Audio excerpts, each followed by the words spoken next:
আসসালামু আলাইকুম সুপ্রিয় দর্শক মণ্ডলী। বিএনপির লোকজন জামাত ইসলাম সম্পর্কে বিভিন্ন ধরনের বাজে মন্তব্য করতেছে।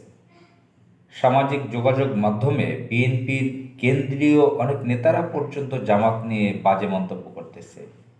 বিভিন্ন সভাতে, সেমিনারে, বিভিন্ন জায়গায় জামাত ইসলাম নিয়ে তারা নেগেটিভ, নেতিবাচক বাজে মন্তব্য করে যাচ্ছে।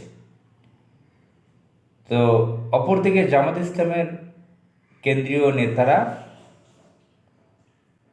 বিএনপি সম্পর্কে বাজে মন্তব্য করছে না। সম্প্রতি একটা বক্তব্য শুনেছি জামাত ইসলামের নেতা নুরুল ইসলাম বুলবুল, ঢাকা মহানগরী দক্ষিণের আমির। তিনি বিএনপির চাঁদাবাজি নিয়ে তিনি মুখ খুলেছেন। এটাই মনে হয় রেকর্ড, বিএনপি জামাত ইসলামের কোনো নেতা, একটু বড় পর্যায়ের নেতা, মাঝারি নেতা, বিএনপির চাঁদাবাজি নিয়ে কিছুটা টাচ করেছেন। তিনি অনেক ইনফরমেশন জানেন, সেটা প্রকাশ করেননি, খুব সামান্যভাবে ইঙ্গিত করেছেন বিএনপির ব্যাপারে। তবে সেটা ছিল মাধুর্যপূর্ণ, সেটা খুব সুন্দরভাবে তিনি উপস্থাপন করেছেন, বিএনপির বন্ধুদেরকে সাবধান করেছেন। তো বিএনপির লোকজন কিন্তু জানেন যে কিভাবে চাঁদাবাজিতে বিভিন্ন জায়গায় লিপ্ত হয়েছে। অবশ্যই এক্সেপশনাল আছে, অনেক বিএনপির নেতা আছেন, কেউ কেউ আছেন যারা চাঁদাবাজি পছন্দ করেন না, এবং বিএনপির চেয়ারপারসন বেগম খালেদা জিয়া এবং তার সন্তান বিএনপির ভারপ্রাপ্ত চেয়ারম্যান জনাব তারেক রহমান, ওনারা চাঁদাবাজি সমর্থন করেন, করতে বলেন, এটা বিশ্বাসযোগ্য নয়।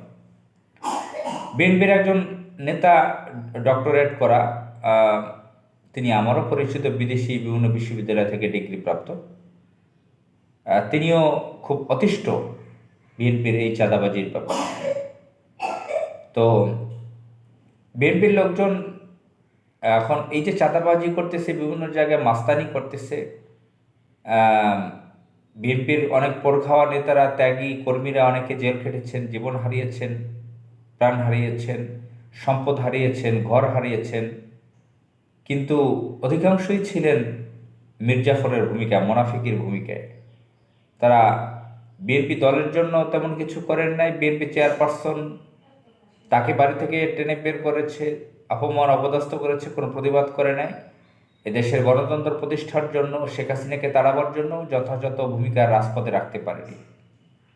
তারা ছিল আওয়ামী লীগের সাথে অনেকটা একাট্টা, একসাথে ছিল, মিলেমিশে আত্মীয়তা বানিয়ে খেয়েছে, পড়েছে, সুবিধাভোগী হয়েছে, মুনাফিকি করেছে বিএনপির বিরুদ্ধে। এখন তারা চাঁদাবাজিতে লিপ্ত হয়েছে, মাস্তানি শুরু করেছে, আর নির্বাচন করতেছে। নির্বাচন দিলে মনে করে তারাই ক্ষমতায় আসবে। এদিকে জামাত ইসলামের লোকজনের বাধায় পড়েছে বিএনপির অনেক লোক চাঁদাবাজির ব্যাপারে। চাঁদাবাজি করতেছে বিভিন্ন জায়গায়, জামাত ইসলামের লোক বাধা দিচ্ছে, এই জন্য জামাত ইসলামের উপর ক্ষিপ্ত হয়েছে।